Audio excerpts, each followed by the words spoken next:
जय। तो परशुराम जी को ये विद्या मृत सजीवनी विद्या प्राप्त थी पिता से, इसके लिए उन्होंने प्राणदान पिता को भी दे दिए। तो जिंदगी जब माँ बाप को दिया, इसके लिए लक्ष्मण जी बोल रहे हैं कि माता पिता और निभैनी के और गुरु ऋण रहा सोच बड़ जी के सोजी हमारे माथे काढ़ा और दिन चल गए ब्याज बहु बाड़ा। बहुत दिन बीत गए हैं, हमारा मस्तक लेने के लिए क्या आप ही गए थे?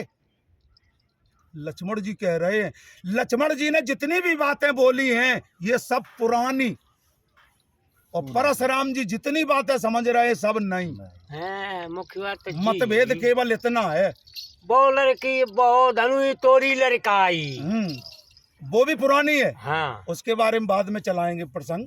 सुनो आप सुनो। तो अब क्या हुआ कि परशुराम जी से लक्ष्मण जी कह रहे हैं कि सो जी हमारे माथे काढ़ा और दिन चल गए ब्याज बहु बाड़ा। तो अब ये कब गए थे? गुरु का ऋण कब का रह गया था?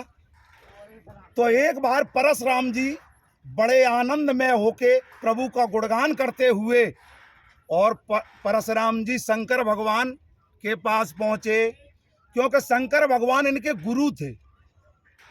तो रावण के भी गुरु भगवान शंकर, बाणासुर के भी गुरु भगवान शंकर, जनक के भी गुरु भगवान शंकर, और परशुराम जी के भी गुरु भगवान शंकर ही हैं। जय हो। और सभी पूरे ब्रह्मांड में गुरुओं का गुरु अगर कोई है तो भगवान शंकर ही है।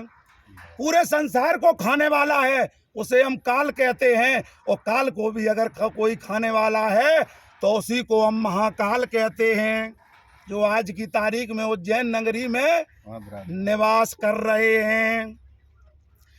तो इस प्रकार से अब जब आनंदमयी संकीर्तन करते हुए परशुराम जी भगवान शंकर के पास पहुंचे, तो शंकर जी ने बड़े खुशी होके ये कहा कि बेटा, आज दिन तक इतने प्रसन्न चित्त कभी तुम हमारे पास आए नहीं। हाँ जी, आज आए।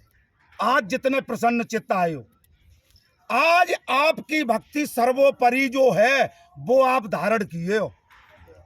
शिष्य को बोल रहे हैं, सर्वोपरि भक्ति भगवान की क्या है? सदा प्रसन्न रहो।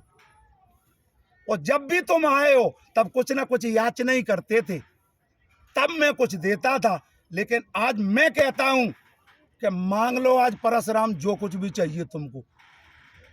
अपनी तरफ से कहता हूं, मांग लो, आज हम तुम पे प्रसन्न हैं। परशुराम ने कही कि गुरुजी आज बात सुन ले ध्यान से, मांगने वाले समय हमारे निकल गए। आज हमारा वो समय आ गया है कि आप दक्षिणा में मांग लो, जो सोई देंगे। वाह। पूरे संसार में ऐसी कोई वस्तु बाकी नहीं जो हमने अपने परिश्रम से, भरसा के बल से हम प्राप्त ना कर सकें। जो इतनी कही सो भगवान शंकर ने कहा, आज तो शिष्य एकदम घमंड में बोल रहा है, तो इसका अपमान भी चूर करना हमारा ही फर्ज है। सही बात। तो उन्होंने नेत्र बंद किए। योगियों की साधना होती है, नेत्र बंद करके ये विचार करते हैं कि इनको कहाँ पहुंचाया जाए जो घमंड दूर हो। तो भगवान शंकर ने शेषनाग के पास पहुंचाया कि जाओ शेषनाग के 1000 फनों में एक फन ले आओ जा। तो एक फल लेने के लिए जब परशुराम जी पहुंचे तो इनका कोई मामूली वेश नहीं था परशुराम जी का, क्योंकि ये 5 तो हथियार धारण करते थे और विकराल रूप से चलते थे, लेकिन संत का भेष धारण किए हैं। इसके लिए संत समझकर शेषनाग ने इनको प्रणाम किया। तो ये अपने हाथ दोनों पीछे किए थे फरसा को सजग रखने के लिए। तो इन्होंने विचार किया कि गुरु ने कहा फन लेने को, ये प्रणाम झुक रहा है, इसी टाइम इसका फन काट दें। तो फरसा पीछे से जब ऊपर को गया तो वो चमचमाहट पानी में आ गई फरसा की। सोई शेष पीछे को हटे, इन्होंने बाहर कर दिया। तो उनके बेचारे के सिर तो नहीं कट पाए, लेकिन जिब्या में लग गया। तो एक लेख में ये पाया जाता है कि सर्प की जिब्या तभी से 2 हो गई।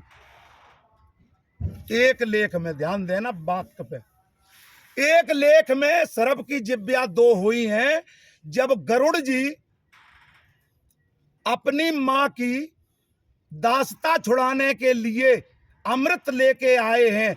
उस घड़े को 4 जगह रखा गया है। उसी जगह पे आज भी कुंभ मनाए जाते हैं जो तीर्थ कहलाते हैं। उसी कुंभ में आज हम आप सब लोग विराजमान हैं। इसको प्रयागराज कहते हैं। तो ये तभी से उस जहां पे भी घड़ा रखा गया तो वो कांस में घड़ा रखने से सर्पों ने विचार किया कि यहाँ कुछ रह तो गया होगा। तो सर्पों ने जब चाटा है तब जिब्या 2 हो गई। तो ये भी प्रमाण मिलता है शास्त्रों में कि सर्प की जिब्या वहां से 2 हो गई, कांस की वजह से। हाँ, कांस में जीभ उनकी कटी, इसके लिए जिब्या 2 हो गई। अब जो जैसे ही 1000 फनों से फुसकार मारी परशुराम जी के लिए, वैसे ही परशुराम जी एकदम घबरा के और पीछे को भागे, क्योंकि ये तो विकराल शक्ति है। विकराल शक्ति इतनी कर रही है कि पको फूटो अंडा जा में विष्णु भगवान भये और संगई स्वरूप जा में शेषा अवतार लय। एक अंडे में से 4 भाग हुए हैं। कौन कौन से? के पाव भर धरती, पाव भर अंबर, पाव भर जगत पसारा है, और पाव मिलाए के शेर बनावे सोई गुरु हमारा है। तो 4 भाग जब अंडे के किए गए तो पहला नीचे का अंडे का भाग था वो पृथ्वी बन गया, ऊपर का भाग आकाश बन गया। और बच्चे के साथ में लार जरूर होती है, कभी किसी का अंडा भी हो बिना लार के नहीं रह सकता। तो लार के पाव भर के शेषनाग हैं और पाव भर के विष्णु भगवान हैं। तब ये 4 भाग में तो जितनी विष्णु भगवान की शक्ति है इतनी ही शेषनाग जी की शक्ति है, क्योंकि वजन में बरोबर बैठ रहे हैं। पाव भरे की। तो इसके लिए शेषनाग ने जब अपनी आवाज 1000 फन की दी तो परशुराम जी एकदम भाग खड़े हुए, डर के वजह से भाग खड़े हुए, गुरु के चरणों में गिर गए। चरणों में गिर के ये कहा, प्रभु आपका ऋण रह गया।